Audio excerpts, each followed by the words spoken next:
couple of weeks ago, Eduardo Gouveia purchased his first gun, and now he came to this shop on the outskirts of São Paulo to buy ammunition and browse for weapons he may want in the future. Since I was a kid, I dreamed of having a gun, and it's something I have achieved now. It was so difficult, so much paperwork, so I think President Bolsonaro was trying to help us stay safe. Gun sales in Brazil have boomed over the last couple of years, following a series of presidential decrees designed to facilitate access to guns without the need to change the core law, the so-called Disarmament Institute of 2003, previously seen as very restrictive. The decrees have changed restrictions on things like the number of guns a person can buy, the documents they need to register, and the amount of ammunition they can purchase. It's also increased the allowed firepower of the guns. This shop in São Caetano do Sul is one of Brazil's biggest retailers, offering a wide variety of guns and also a shooting range where customers can practice using their weapons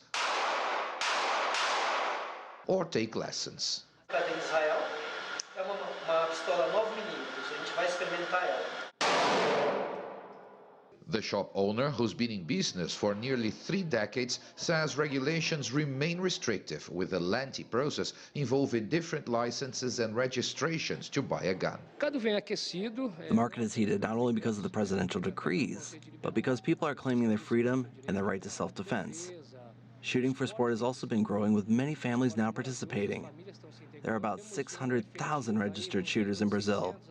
For a country with 220 million people, it's a small number. There's a lot of room to grow. Gun advocates here in Brazil say ownership has to do with citizens' rights to defense and protection in a country plagued by rampant crime. But those in favor of stricter gun laws say a more armed society will only lead to more violence. Vitoria Bernardes became an anti-gun activist after being shot in 2001. She was an innocent bystander who happened to get too close to an attempted armed robbery gone wrong. The bullet she took left her quadriplegic.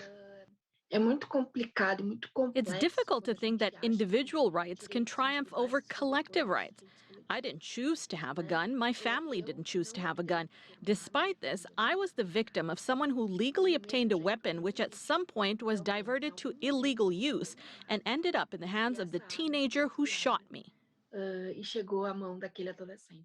Latest figures show the number of people licensed to own a gun in Brazil increased from fewer than 170,000 in mid-2019 to more than 600,000 in March this year, averaging about 450 new licenses issued each day. Data collected in coming years may reveal the true impact on society of all these new guns in circulation.